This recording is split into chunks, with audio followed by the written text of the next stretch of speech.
Hello, everyone. My name is Charles, and I'm with Geeks of the Round.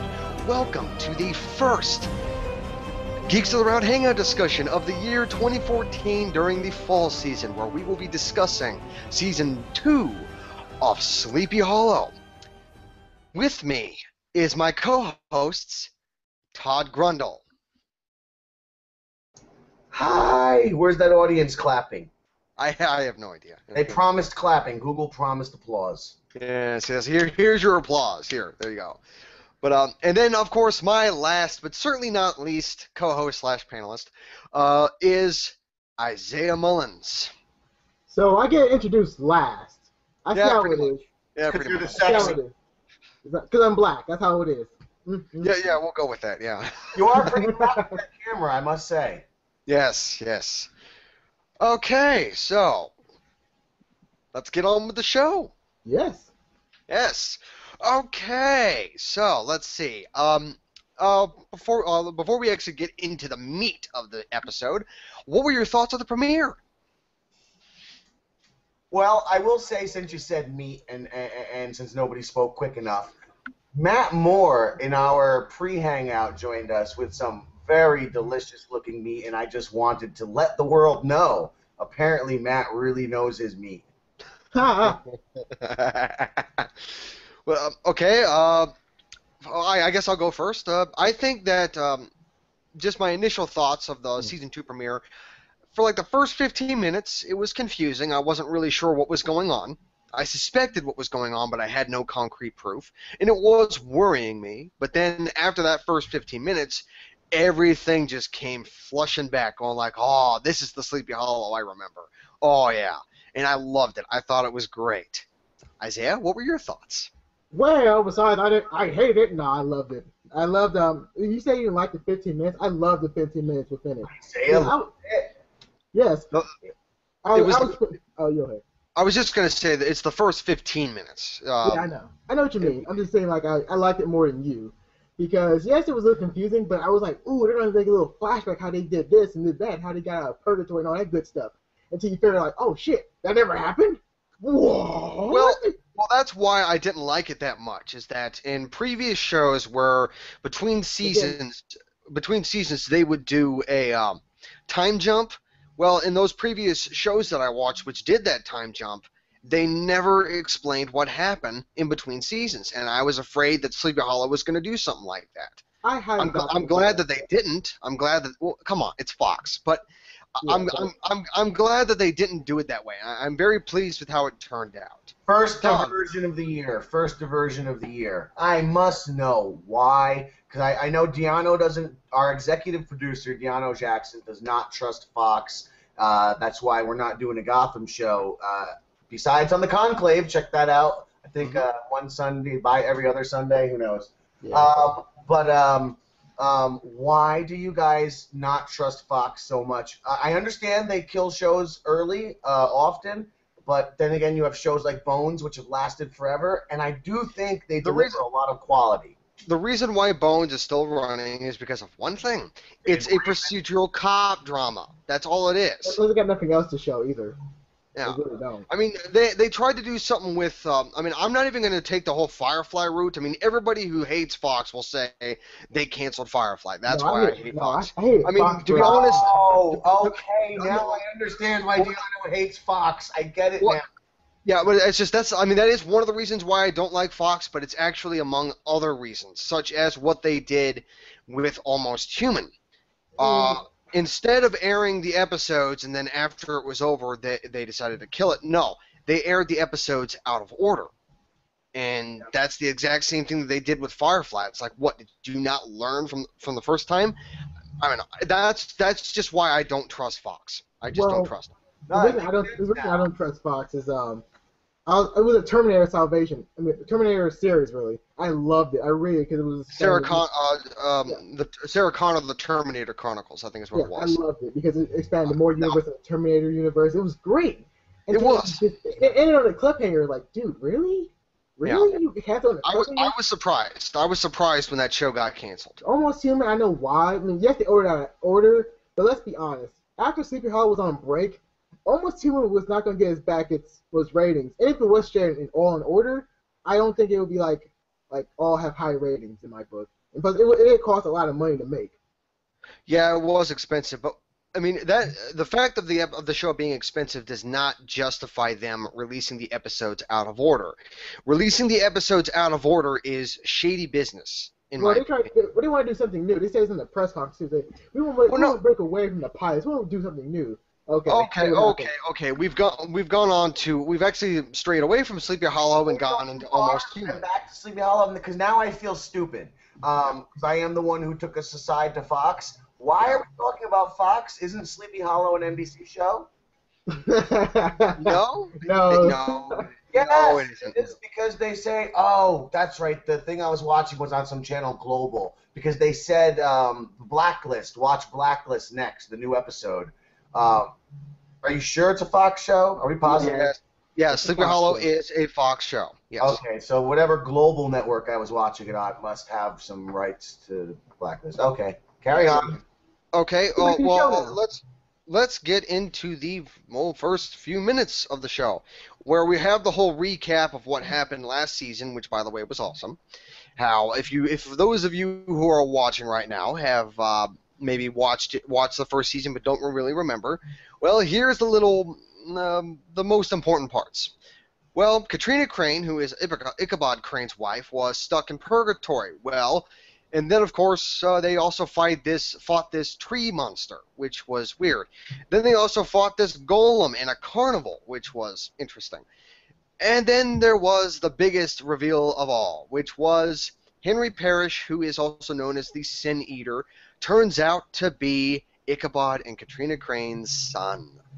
Bum, bum, bum. Yes, and he is also the Horseman of War. Bum, bum. You just described a soap opera if the writing staff dropped a lot of acid one night. Yeah. It's like, you know what? Let's do some acid. It's like, okay, and then go like, whoa, you know, it'd be awesome if we did like a supernatural thriller, Sleepy Hollow. Yeah. Okay. Here's a one big summary for everyone to understand if you have not seen season 1. Everything happened is because of Crane's fault. Yeah, pretty much. Crane's fault. Katrina, Crane's fault. His son, Crane's fault. And like, goddamn. Can we just kill this guy off and just don't make no other villains? Yeah. But season 1 was phenomenal. It was probably, I guess you could say the reason why I thought season 1 was so good was because my expectations for that show were so low. I wasn't expecting it to be good, but then I was sold after the first episode. I was so sold. It was just awesome. I was still on 2 episodes of it. It was still great. It's like one of those situations where you see like a piece of merchandise that you want, and it's so awesome that you go batshit crazy and toss the contents of your wallet at the TV screen. Was it the horseman with the automatic rifle? Yes. Top cars that really caught you? Because that was. Oh, that I thought was interesting, but I was still worried because attempts at doing a Sleepy Hollow type take on something what didn't really succeed in the past. I mean, it didn't fail, but it wasn't as good as it could have been. But I was so happy about this. Well, the three reasons why Sleepy Hollow is such a big hit is because number one, they know that the writers and the actors know it's silly. They know it's silly, like this is fucking silly, but they play along with it and they have fun. Number two, the villains are very serious and scary as hell. Like, okay, these villains. Oh man, the Sandman from last season, that was messed up. Yeah, and then lastly, which is the biggest thing of all, the main characters are so likable and they have so much great chemistry with one another. The supporting characters become so likable as well. Like, I love these likable characters. I love these supporting characters. You love every character, even the villains. So you love everyone, no matter what. And one thing I gotta say, how Ichabod Crane reacts to certain things that we take for granted. I gotta say that stuff is hilarious. Like in season 1, he gets bottled water and he finds out that it costs like $4 a bottle. And he says, like, well, why hasn't the civilian population rose up in revolt at this nonsense? The best part was when he was talking about Thomas, one of the founding fathers that Ichabod Crane had great attachment to. Was like, no, that dude was a liar. He also slept around with his wife, with a slave. Like, oh well, Well, screw you guys. John Adams. Yeah, I remember. Yeah, John that Adams. was so classic. Oh yeah, and then of course the famous donut hole, where Ah. it's very minor, but Abby it's when Abby and Ichabod first meet in season 1, and Abby offers him a donut hole, and he says, "I don't want a donut hole," and then he takes one, eats it, and says, "Whoa, this is actually pretty good." No, my favorite one is when they did a fist bump. It's like, yeah, fist bump. Yeah, he didn't really know what was going on, but anywho, we've tracked on season 1 long enough. Yeah, too much. Let's get into season 2. Yeah. Okay, so at the end of season 1, Ichabod is captured by his son, Henry Parrish, aka the Horseman of War, and he's locked in a pine box under 6 feet of dirt. And at the end of the first season, we had no idea what to happen. I mean, Katrina Crane had been taken out of purgatory, and she was captured by the Horseman. So we have no idea what's going to happen to her. Abby is now stuck in purgatory, which is crazy. And then Ichabod has been locked in a pine box underground. Oh, you forgot one thing. Jenny Mills as well. Yes. Sister. She's trying to find her sister, but her car gets taken out by the Horseman by shooting out the tires of her car. But anywho, at the beginning... I'm sorry to interrupt you, but you forgot one more person. The captain? Oh, yes, that's right. He basically took the fall for the death of that priest that his daughter had killed. Well, it wasn't her fault. It was the demon. I know, yes. The demon had possessed her and all that kind of stuff, which, by the way, that was an amazing episode. I need to see that episode again. I love that episode. But I will say that at the beginning of season 2 is when has the whole recap, and then it shows Ichabod lying on his side, or at least it appears him lying on his side. And he says, like, Lieutenant, and all that stuff. Says, like, don't leave me kind of stuff, and then the camera starts to correct itself where he's standing upright, and then the lights come on, and you see Abby holding a cupcake with a candle on it, and says, "Happy birthday." Yeah. I like that. I like that moment. Yeah, I thought it was pretty good. Yeah, I thought it was pretty good. Ichabod's reaction to it, it wasn't what I was expecting. I mean, I guess it kind of was what I was expecting, but I just thought that Ichabod would have, like, I don't know, he would have. What am I trying to say? He would have reacted differently to it, but I'm okay with how he reacted to it currently. Yeah, I mean, did they have birthday parties like that in his time? I mean, did they have the whole cake and the candles and all that? No, not in those time periods, no. Yeah. But, I don't know, I thought it was kind of cool, and then how he said, like, is there, like, no end to this birthday party madness? And I'm like, well, no, not really. I'm in the same boat as you, Ichabod. I don't really like my birthday parties anyway, so...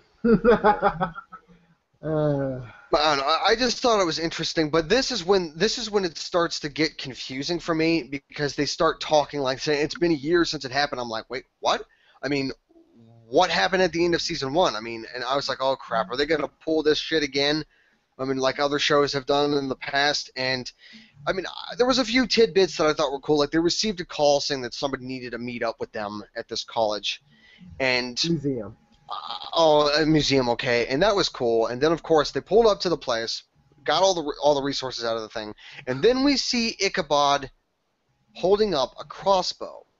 That was kind of cool. Yeah, I gotta say, I mean, badass Ichabod is badass. So yeah, and I was really happy about that. They go in, see the place completely tossed and turned and basically torn to shreds. The guy that they went to meet with, his head was cut clean off. Yeah, and then of course they found what they were looking for. They found this compartment under one of the drawers, and they found the files. They found the files with all the information, and then boom, the Horseman shows up. Well, before I start, let me start before we go any further. It was oh my God, it was Jefferson. Oh my God, who's on the $100 bill? I forgot his name. It's just a blank now. Jefferson, really? Hey, really? Look, it's been a long day for me. Okay, don't look at me. Okay. The name you are looking for is Benjamin Franklin. Okay, Mom, relax. Anyway, it's not Jefferson. I mean, all the history buffs that are watching this show. Getting back to the show, Benjamin Franklin had an assistant who they got the call from. They said, okay. And then they was looking around, because since the assistant is dead, they got to look for the files, right? The assistant guy's an assistant, or a protege, really. He had his stuff very well, and pretty much the teachings of Benjamin Franklin. So they found the Yeah. files in an interesting way.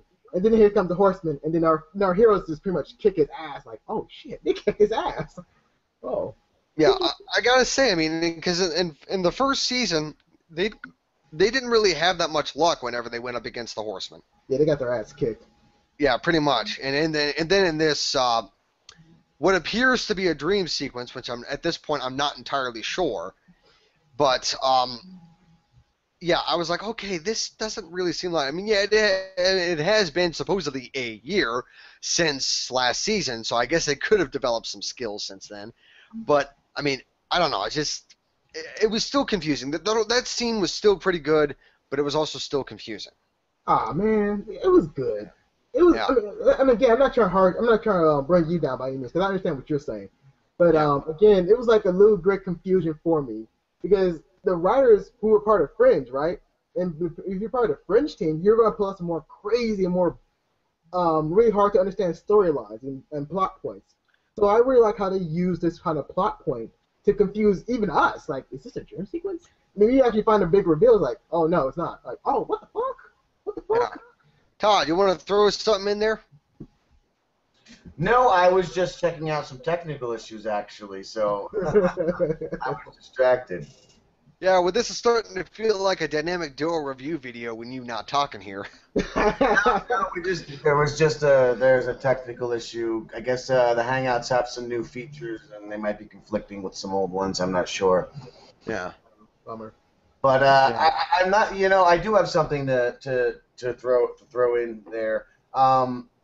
Might be slightly off track, but about Ichabod's anachronistic nature.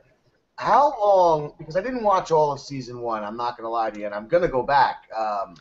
But in preparation, I watched about 5 episodes, including the beginning, a little bit. I watched the Necromancer when they. Oh god, that was so cool. Yeah. And I watched a couple last ones. Now, how long has Ichabod been in present day? A couple of months. It has not been a year yet. No, it hasn't been a year. I would say at the most he's only been in our world in our time for about 3 months, maybe 3.5 at the most. I would say 8 because they passed the holidays like Christmas time and then they went to the springtime. So again, it would have to be fall to become a year. Yeah, in their time zone that is. So I think it's actually 8 years. Why then is he still dressed like a dick? Why does his wife, who's a witch, who's been like in some other purgatory, why does she dress like someone from Gossip Girl? Well, that's their time. That's their era, really. And plus, it's a running joke too. By the way. Well, the thing is that Katrina has only been in our world from escaping purgatory for like maybe a couple of days. Or an hour, really, because we don't know where she is, really. Why is she dressed modern? Maybe it was just I swore. That's not modern. What? That's not modern. That's the outfit that they wore back then. Okay, and also to address Todd's dress code for Ichabod Crane, it's actually a writer's joke. The writers and the actors it's a running joke for Ichabod Crane. Like, and the characters, and Abby and the rest of the characters say like, are you gonna change out your clothes? And says no.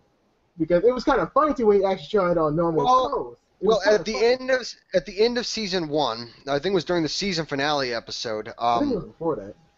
No, it was when he went to the when he went to the reenactment camp, and he saw people were dressed up like they did back then, and so he was able to get newer clothes. Yeah, but now it's on newer clothes than what he currently has. They still look like the old time clothes. But now, at the beginning of season 2, it's like he's back to the old dirty rags. And that was a little confusing. Not really. Well, at least the show knows it's silly, it sounds like. And I like that about a show. I like a show that knows it's silly. And hey, before we go too far and before you reel us back in, I do want to point out there are some audience questions if you'd like to answer them. There's 2 up there. Yes. I did not have the Q&A thing open, but I will turn it. I will open it. Yes. And there we go. Andrew Altman. Yes, I do like pizza. Too much. Andrew asks, do you like pizza? Capital Do you like pizza? Yes, he does. He loves it too much. I do like pizza. You can say, "Oh, I'm hungry. I'm gonna give me some pizza." You're always hungry, Charles. That's what Andy said to him. Like, you're always hungry. Well, Yes, yes, yes. I'm pretty much hungry all the time. But it's and like then of pasta. course, Matt asked you a question, Todd. He wants to know Matt if you Moore. want to build. Yes, he asked if you want to build a snowman. Well, Matt, let's build a snowman. We can make him our best friend. We get magical Frosty the hats. snowman. It always says "Happy Birthday." We can Yes. make him Ichabod. Yes. Oh, we should get Uh, the show now. And that concludes audience questions for now. Please send more in, guys. We love them. yes, yes, we love them to death. And Charles, please get to the close what he needs to Sin Eater in this illusion type world, please. Yes. Oh, that was awesome. That Now was- this was also confusing, but this is also when we get the big reveal to find out what the hell's going on. Is that they say like, hey, in these documents they talk about a key, and we need to like maybe find out about what this is. So they go to Henry Parrish. Now when they mention that, I'm like, wait a minute. Well, isn't he like out running amok trying to like kill everybody? Right. And then of course no, they go into the prison area where they originally had the horsemen, and yeah, He's locked up. yeah, he's locked up like a prisoner and everything, just all the chains and everything. Yeah, it was actually like, huh, that's interesting. So they give it, they try to give him the files and everything so he can use his Sin Eater powers to find out what's going on. But he says, "What have you brought for me?" And they give him a plant. He lays the plant on this shelf, and he had started spraying it with water, and he had mentioned that even though there's no sunlight in here, these plants continue to flourish. Which basically means that pretty much any creature can be taught to believe a lie. Yeah, we didn't know that. Again, I'm sorry to interrupt you, Charles, but that's how the Sin Eater actually works. He works in riddles. You don't really know that he's telling you a lie or telling you the truth until you actually do some more decoding and do some more reading into his words. So he actually told me who he was in the first season. Like, yes, I'm someone that you shouldn't trust. But none of us, even the viewers, didn't know that. Like, what's he talking about? I don't know. But sorry, Yeah. you go ahead, Charles. But then of course, they Guy, what is, since this is, we're starting a discussion at season 2, what is that guy's relation to plants? I know plants No, are a big part. Well, no, it's a metaphor, really. He used the plants as a metaphor to tell them a big riddle that they don't catch on until it's too late. Like, the plants can believe in anything. Even if something's not there, they still grow. So he's telling them in the most coded and most sly way that even anything can be tricked. Anything can be put into an illusion or an effect. That's what Yes. the plants are for. yes. But oh man, David, I apologize, audience. I'm yawning and all that stuff. He needs food. No, actually, I just got done eating before we started the hangout. How dare you yawn? Yes, yes. But I would say At least that after that. this time. I mean, back in the last advance. Oh yeah, you was worse. Yeah, but then at the after he says the whole thing can believe a lie and all that stuff, they give him the documents. He touches them. He reads them. His eyes go black like they normally do. You know, it's normal for Sleepy Hollow. But he reads it, and he says that he doesn't actually see anything, but in reality he does. But they don't know that. So they leave. They go into the next room where that window is, where it's supposed to be basically a Two-sided mirror window. type thing. Well, no. Henry could see them, so it wasn't a two-way mirror. Okay, It was just a we'll go window. It was just a window, Okay. but which I thought was kind of stupid. But anyway, they go in there, and I don't really remember what they said because No. I'm an idiot and I didn't take notes. Okay, I know what they said. They were talking about the Sin Eater, and the Sin Eater wanted to look into Abby's soul. Yeah. To see if Corbin actually told her anything, or Jenny anything, because the key was so mysterious due to Benjamin Franklin's decoding and everything else behind it. So they had a little chit chat, like, should we let the Sin Eater go into your mind, Abby? Like, no, fuck him. So Crane said the same thing, like, fuck him. However, it was a big problem with Ichabod Crane. Like, I have some real chest pains, and also he said, like, wait a minute, something's not right. Yes. You will go into that, or let me do that. Yeah, I remember that. It's when they start realizing, like, wait, like, do you remember, like, what happened after everything went to shit? And she's like, no, I don't remember. And then Henry pops up and rips the chains right off of him and right off of himself. And everything starts to go to shit. The whole world that they're in just starts to fall apart. It was Abby scary. then realizes we're still in purgatory. Well, Abigail's in purgatory. He's in a box. Yeah.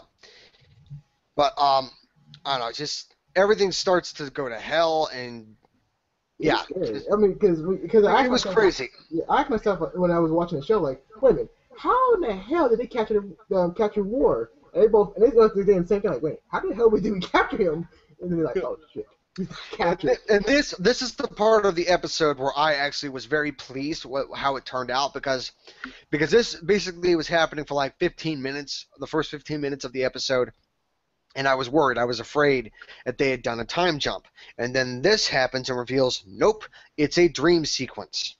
Again, I told Charles this is not really a dream sequence. It's an illusion effect. It's a relative term. That's all it It's is. an illusion. It's like I think, relatively speaking, dream sequence is a little too. It's a little off. I'm gonna shockingly agree with Isaiah here, even though he fucking Charles. I'll give you a pass, but Isaiah completely hates Gotham, and for that he shouldn't be trusted. Don't trust him. Well, on the subject of Gotham, I'm going to give it 5 episodes. If it doesn't catch my interest by the 5th episode, I'm out. Anyways, on to a great show. On to a great show that's not Gotham. We're talking about Sleepy Hollow here.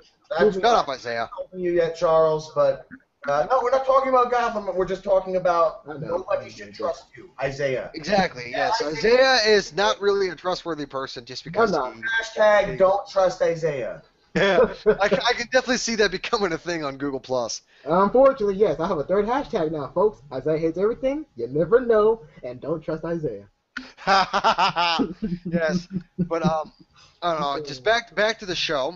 As soon as they begin to realize what's going on, Henry is then saying something, saying that that they revealed the location of the key to him, that it's with Abby's sister Jenny, yeah, and just then of course Abby gets sucked back into purgatory through the mirror, and Ichabod gets put into a pine box, and I gotta admit, the CGI of everything that was going on was pretty damn good. It was That's in really my good. notes, actually. The CGI in this show is excellent. But now you say it's on Fox, and again, the episode I watched, it says, it was the most recent episode, I finished watching this phenomenal CGI, and it says, now stay tuned for the season 2 premiere of The Blacklist. And I'm like, what the fuck? How did it go from the CGI to this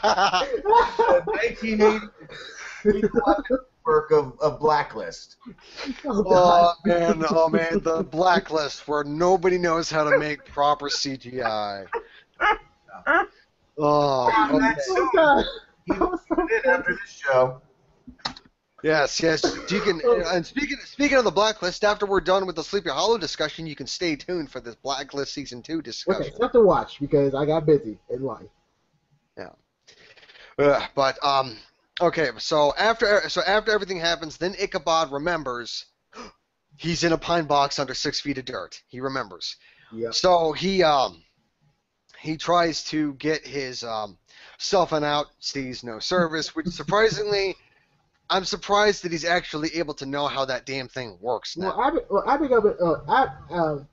Mills has been trying to teach him how to use a phone, so and it was a little bit reasonable how you know how to use a phone. It's just that the capabilities he doesn't know how to use a phone. Yeah. And then he tries to record something on his phone. He's on Last and Testament. Yeah, Last Will and Testament kind of thing. And then all of a sudden, as soon as he tried to press the save button, it says phone memory full, and he's like, oh great, everything that I just said didn't record. And I'm like, oh, at the worst possible time. However, that was actually kind of a cool moment too. It was a cool moment because that frustration actually led to his big MacGyver moment. Like, wait a minute, this isn't soil. This is sulfur. Tastes good though. Yeah. Tastes like chicken. But it was really. I mean, folks, you got to remember this. This was really. This show is really silly, but it's very badass. How Ichabod Crane just. You tell him, Charles, because it's so awesome. You tell him. Just tell him. Okay. Well, I was going to say that well, after everything had happened with the whole cell phone, where basically the memory was full, he out of frustration he punched the roof Coffin. of the coffin. Dirt fell out, which normally would, especially if it was a pine box, because those things are not very durable. But he started to smell something. It was the sulfur in the dirt. Well, And he I'm like, tasted it too. he tasted it, yeah. Which, by the way, who the fuck tastes sulfur? Well, the people back in the day did taste sulfur back in the day. That stuff will kill you. If you take very small dosage of it, very, very small. Yeah, it'll make you sick.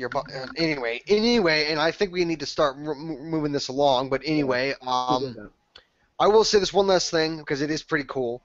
He does it, wraps up a piece of paper, turns it into a wig, sticks it into the dirt, and boom, blows himself out of the coffin. MacGyver. Now, yes, and yeah, basically full on, what is it, 19th century or, yeah, 19th century MacGyver. 18th century. 18th century, okay, yeah, the history buffs are going to be pissed with me. But, yeah, I thought it was awesome. So let's get with the more important stuff. If you remember, Jennifer was captured by the Horsemen at the end of season 1. I'm sorry to interrupt you, but she was captured not by she was captured by the Horsemen and the Senior, but they used oh my god, that group that the German Hessians. Yeah, she was captured by them. Yeah, the Hessians captured her. They did all that. They interrogated her, wanted to know where the key was. No, it didn't. Henry tried to do it. She managed to get out. A Hessian actually tried to molest her a little bit.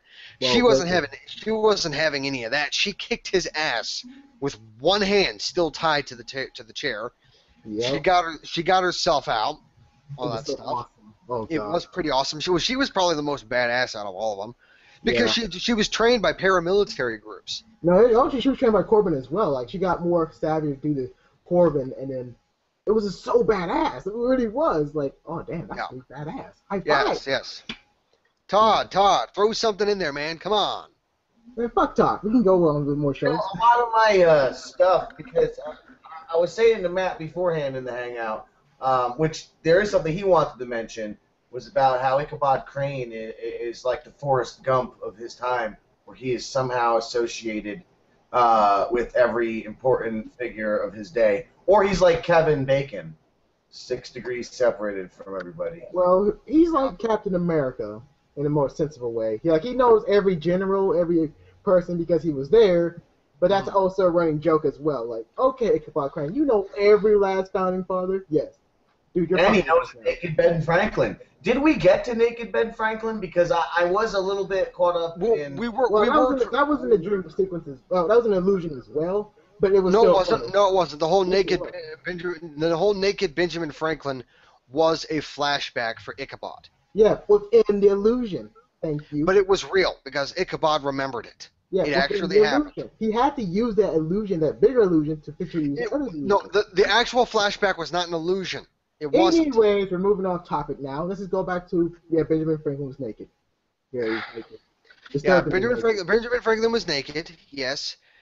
And also the whole scene of him having the key connected to the kite, were basically to sort of like see if lightning was made out of electricity. That wasn't actually what it was supposed to be. It was he was actually trying to do it in order to destroy the key that was connected to the kite. He thought the heavens would destroy the key, but it didn't work because he knew the key was very evil. Yeah. And the key, again, I'm going to speed this up really quickly. The key is the key to purgatory. It breaks the rules within purgatory. You need a soul to get out of purgatory.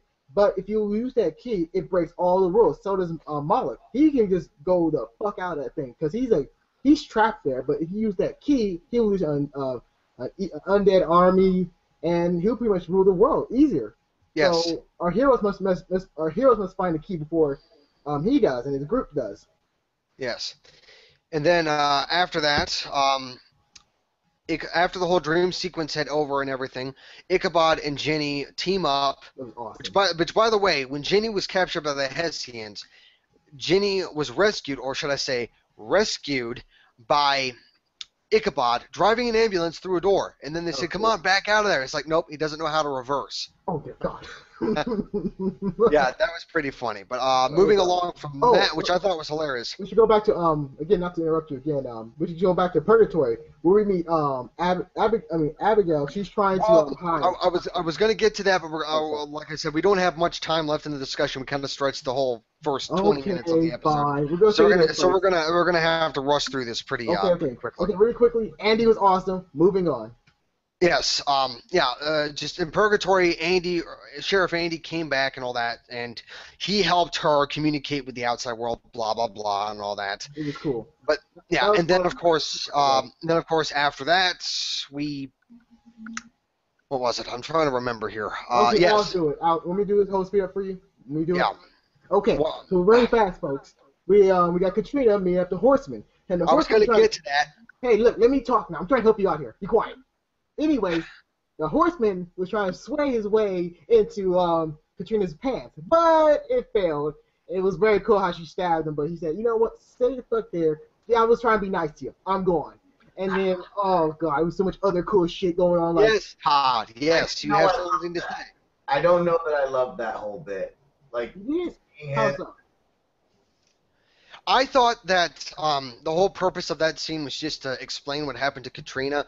And to be honest, the whole time that he was actually looking at her with his gaping neck hole, Gaping hole. I just thought that this was just an attempt for him to win her love again.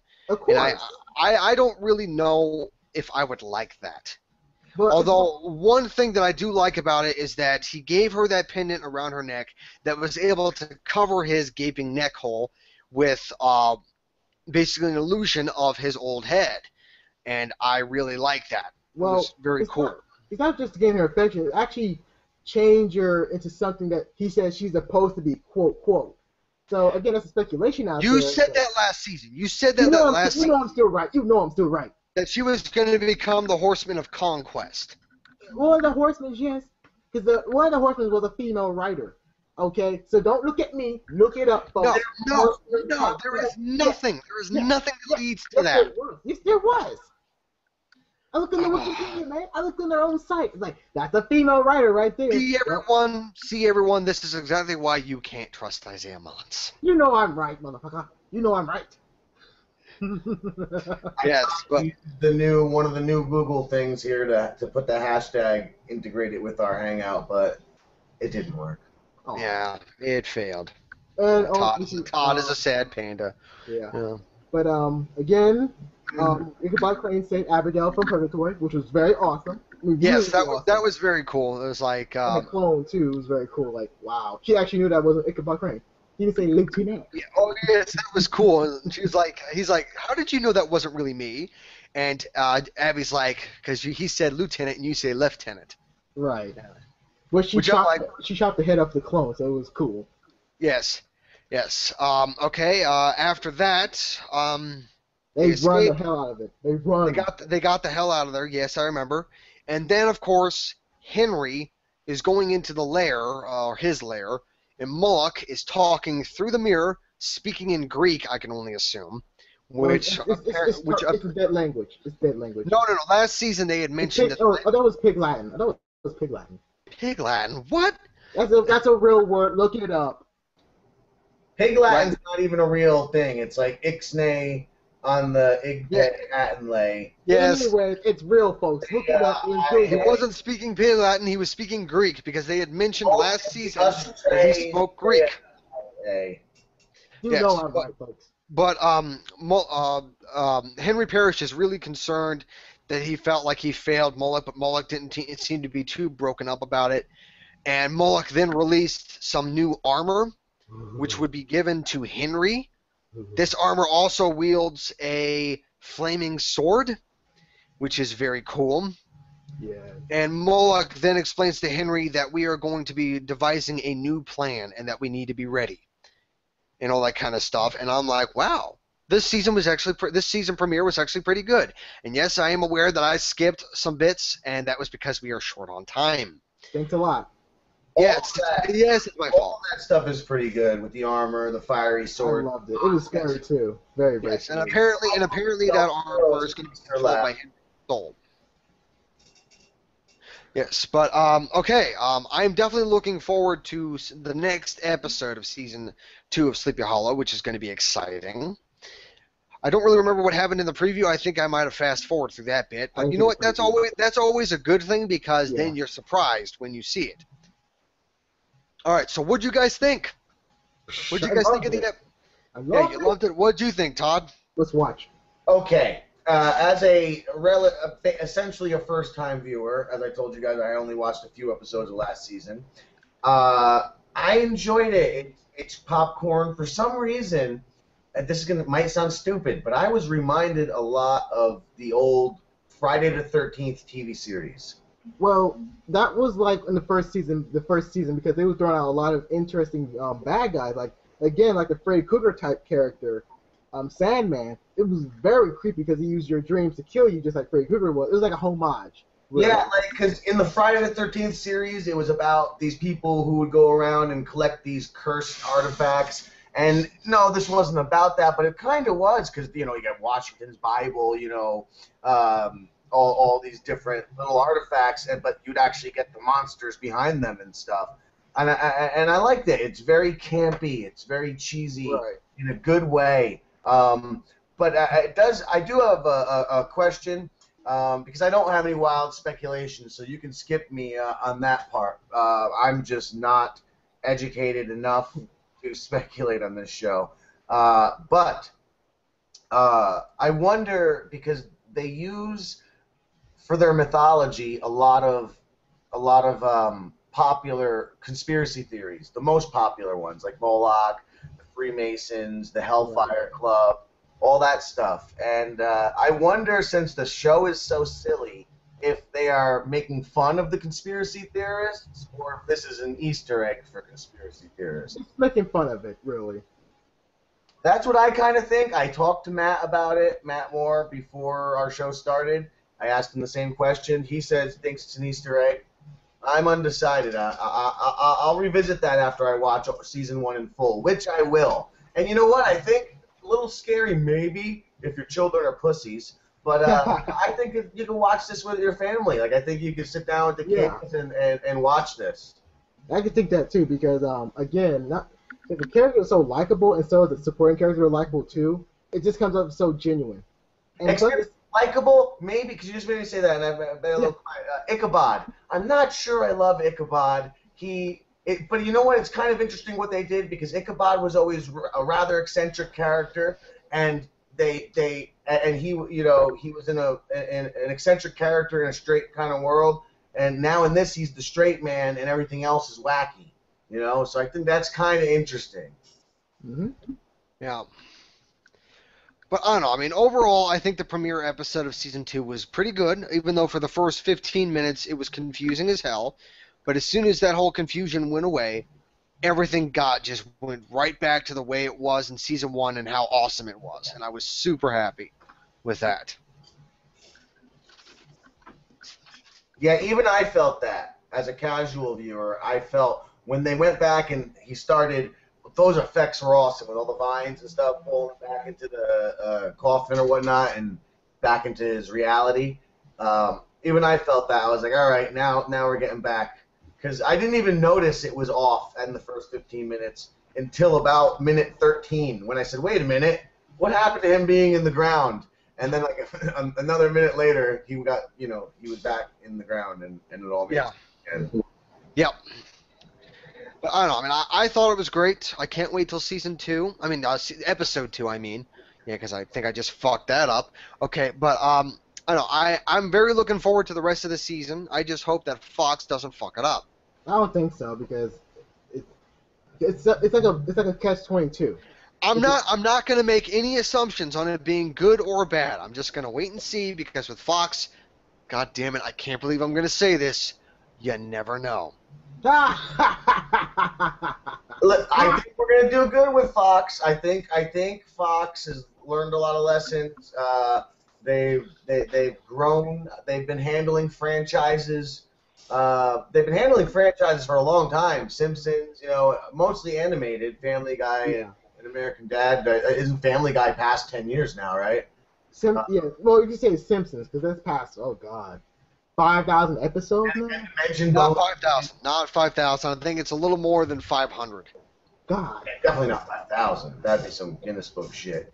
But listen, with Gotham, that's DC really wants to. DC is really putting a lot of faith in them, and they don't want to fuck their universe up.